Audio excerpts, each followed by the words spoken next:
Awesome. Thank you so much. So y'all are here obviously for dive in beyond code contributions to open source. So if you don't recognize me, that's okay. It's because I'm all the way on the other side of the US right now. My name is Dr. Eric Scott Simbrett. I'm presently the Director of Communications for the College of Engineering at Georgia Tech in what is usually sunny Atlanta, Georgia. Very hot, but today it is really not. So for the experience that I've had that's applicable to this talk, I've done a lot of conference organizing over the last decade or so, and I consider that a good part of my volunteer and contribution experience, both here with Drupal and within the Drupal community, as well as adjacent communities such as WP Campus and then High Ed Web. I also have contributed in quite a few different spaces. I've started out with editing documentation to sort of standardize headings, triaging issues, applying patches, and actually recreating issues. And I've evolved over the years to actually starting to dive a little bit into maintaining modules, which is a big leap to make, but is an exciting effort and something that I was happy to do to better support and contribute back to the community. So for those that are here today, what would be amazing is if you could use the chat function here to introduce yourselves and let me know maybe the last contribution that you've made in open source, whether it's in Drupal or somewhere else. And while y'all are doing that, I'm going to do my usual spiel. If you're not in the higher ed Drupal Slack, now is your best chance to do so. We have a Slack community strictly for higher ed Drupal users. And I strongly encourage each and every one of y'all to check it out. It's a great way to network, to reach out to folks on my end of the US and across the entire US. And because of DrupalCon and the global impact we've had recently, we've been able to sort of expand our community even further out to bring in a larger educational presence from outside the US as well. So check out the QR code or use the highereddrupal.org and come join us. It's higher ed only, so you'll submit a form, we'll go through a quick approval, and then you'll join the Slack community. So how I like to begin this talk is to do a kind of quick primer on what giving back is. And this has been somewhat amplified recently with Jacob Rockowitz's recent blog post as the maintainer of Webform in its current iteration as a behemoth of a module and a fairly large piece of software. Jacob's been writing exclusively about issues of burnout, scope creep, and sort of the challenges of taking on a very large project. In his last post, I believe this was posted about last week or so, Jacob sort of highlighted how large scale maintaining a module is. It's not just writing code.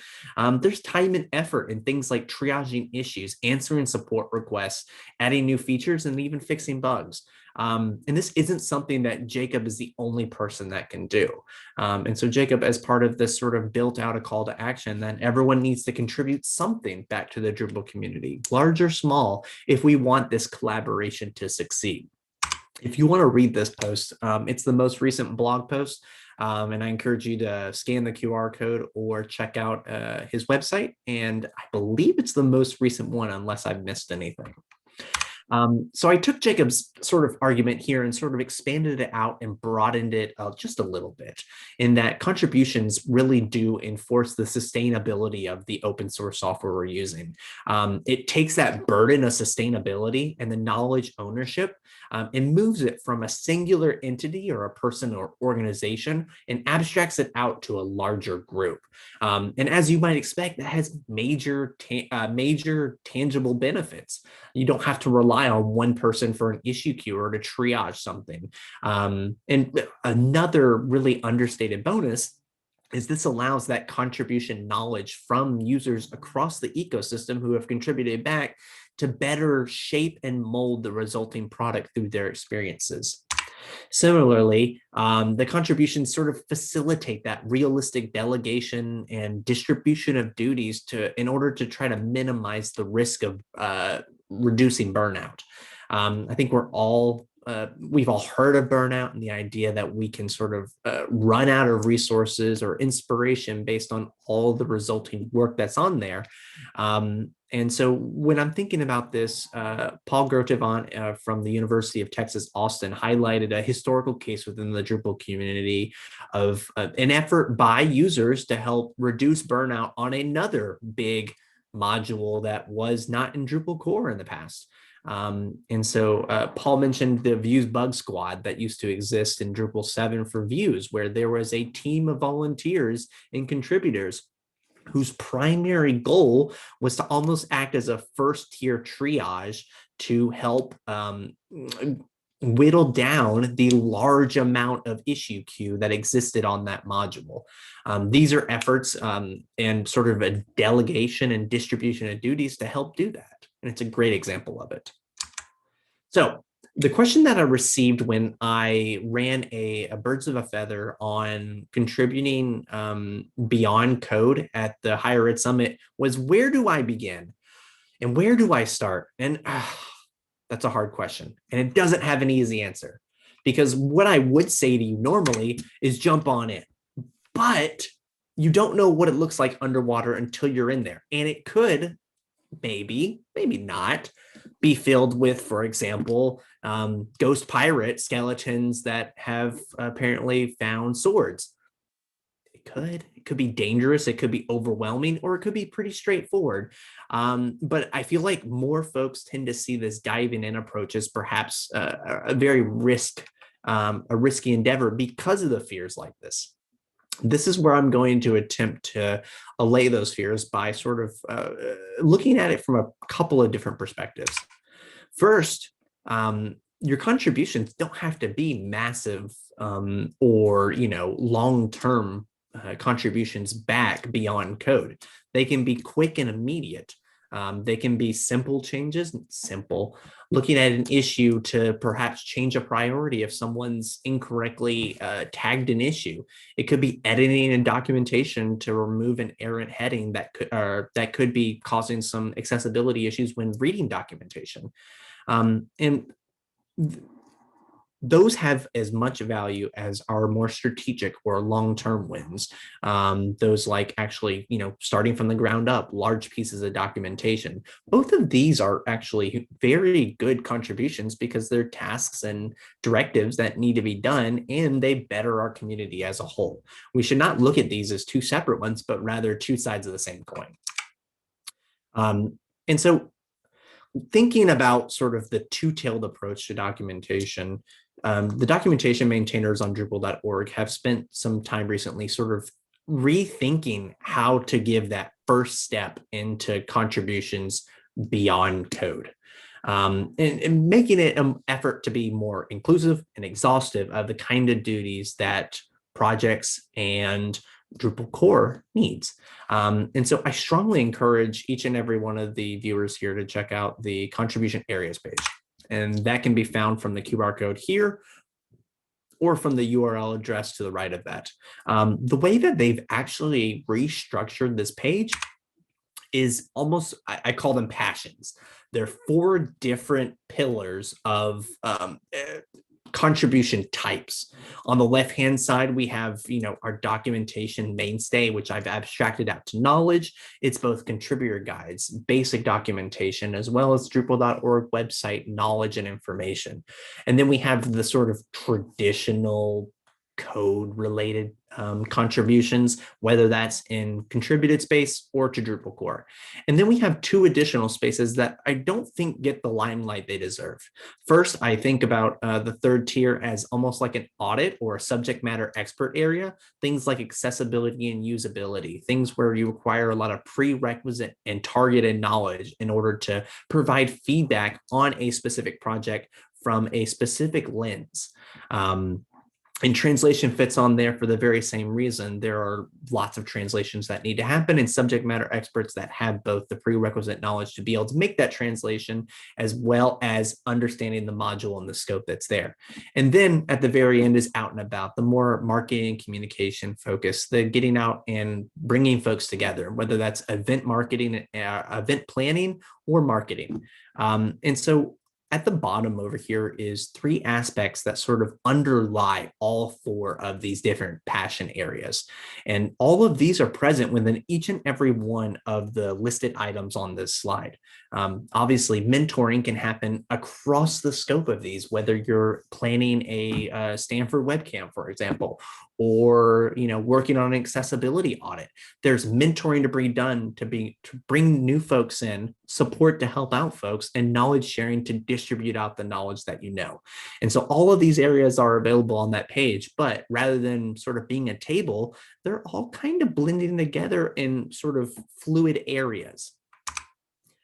And so the contribution area page also has this sort of neat new area where you can actually search through active roles that are identified and take a look, for example, at how much time you need to invest in it. What are the prerequisite knowledge for it? Where do you begin if you fit the criteria to do so and have the time to do so? And what does the end result look like? And this is a great opportunity for folks like technical writers or other subject matter experts that may be outside of the community who are coming in and looking for a way to contribute to Drupal in a targeted way.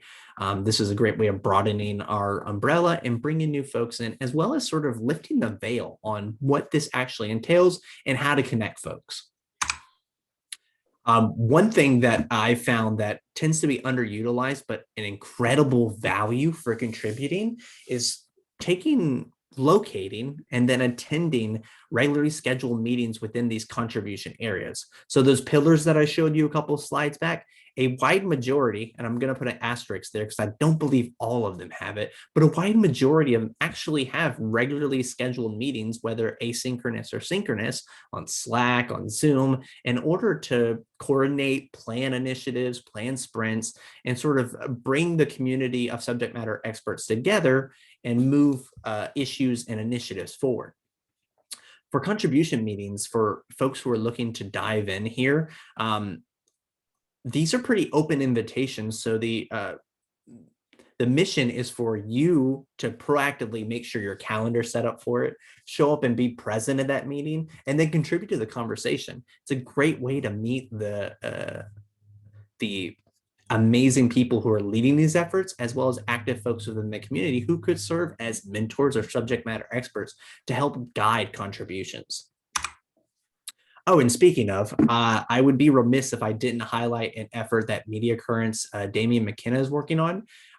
So Damian runs a 30-minute meeting every Thursday at 1 p.m. Eastern called Contrib Half Hour, or the Contribution Half Hour. It's sponsored by Media Current, and honestly, for the amount of people that show up, it is an underdog for showing the many ways that you can contribute to Drupal in a myriad of different ways, as well as reaching out to subject matter experts that are there. I strongly encourage each and every one of you to take a look at this project, scan the QR code or go to the URL, and make sure to make time on your schedule for the contribution half hour. I try to attend it every week, and honestly, if only for networking or learning some tips and tricks, both from a code and sort of beyond code perspective, it's a great way to network with folks that are subject matter experts, as well as folks starting out. So I'm taking all this prerequisite knowledge and setting it up into 4 contribution constructs. And these are sort of my guiding principles by which you can help guide your contribution journey. First is that active communication is paramount to making sure that you have expressed your intent to work on a contribution effort, and that you're able to collaborate and work with others that may be working on adjacent or similar projects, as well as receiving feedback and moving forward on a specific initiative or task. This allows you both to put the knowledge that you learned out into the larger world for more folks to understand, as well as, if you hit a stopping place or you get stuck somewhere, of identifying a gap or an issue that someone else, like a subject matter expert, could do that. This relies, it's honestly easiest if you as the participant be proactive in your communication.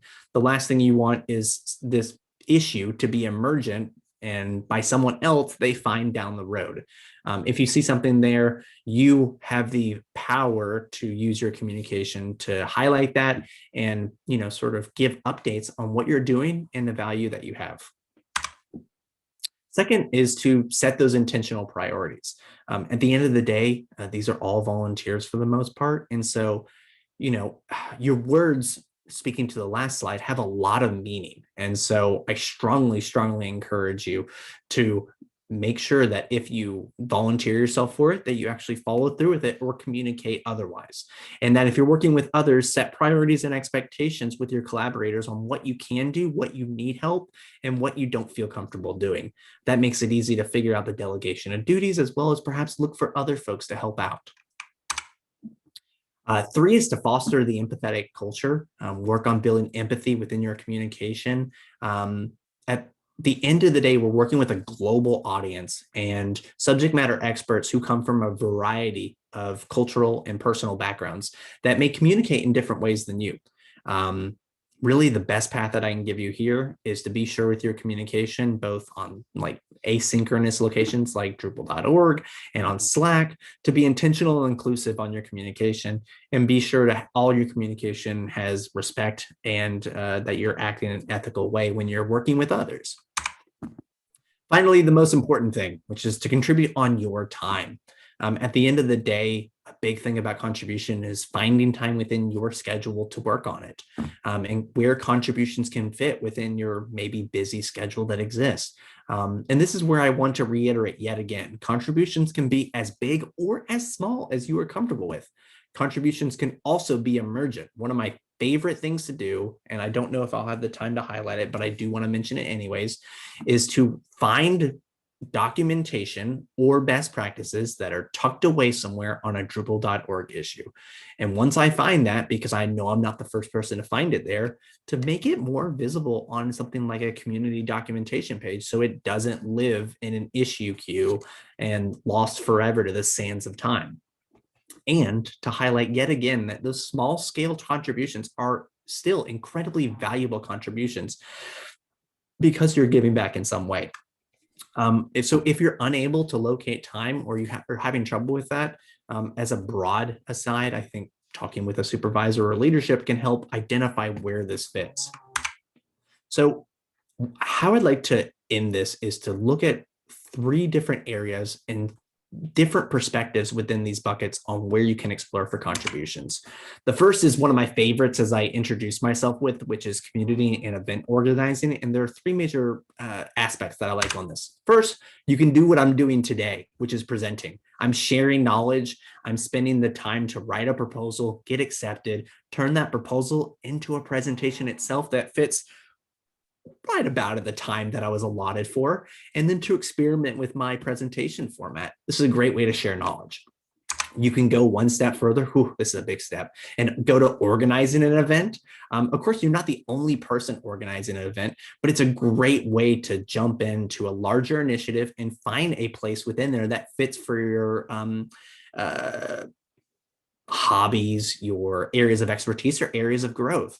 When I helped with Drupal Camp Atlanta, I got exposure with sponsorship, schedule creation, session review and selection, day of logistics, social media, Marcom, all things that I never really did before. And I've taken almost all of those and applied them into my day-to-day job from that. So, it wasn't me doing it myself, but I had some great collaborators and subject matter experts that I could lean on for that. And of course, if that sounds overwhelming, these events also need volunteers. And honestly, for an introvert like me, this is an amazing way to network and meet with new community members.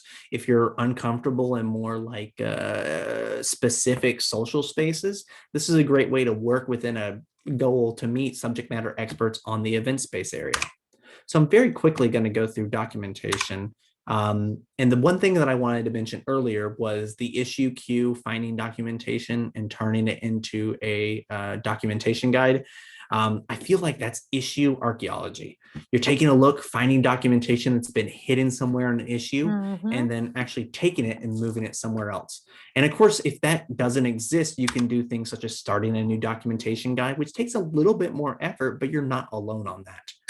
And then, of course, you can audit existing documentation, things like I was mentioning earlier with the non-standard headings where you're making it more accessible, adding additional contextual links if perhaps it's overly technical and you need to sort of assist with bringing in some prerequisite knowledge into there, or honestly, just organizing documentation pages. Last but not least, I'm not going to touch on this because I believe I'm out of time, but you do have the ability to do issue triage, like I was mentioning earlier with the examples, where you can, we talked about that, test fixes that have been placed there. You're not contributing code, but you're applying that code to make sure it fixes.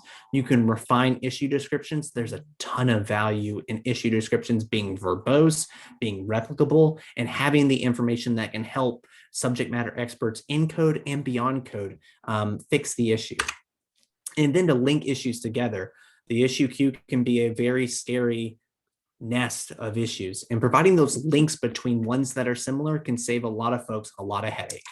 So my mission to you, this is a lot of information and a lot of different threads to pull. However, my mission for y'all is to go out and make waves. And the best part about it is come back and tell us about it. So if you want to reach out and chat more with me, you're welcome to use my website, webbeh.com, webbeh.com, or use the QR code, and I'd be happy to talk with y'all more about it. And with that, that's it. Thank you very much, y'all. Eric, thank you so much for the wonderful presentation. I think that especially now in the transition from Drupal 7 to Drupal 9, helping with issues that are hanging out there is critical. And I think that contributing in different parts, like including WordPress, including general training, is very, very important. Thank you so much for your detailed presentation. I hope that we will continue this conversation and we can keep open source alive and contributions coming in. Thank you. Well said. Thank you very much. Any questions here?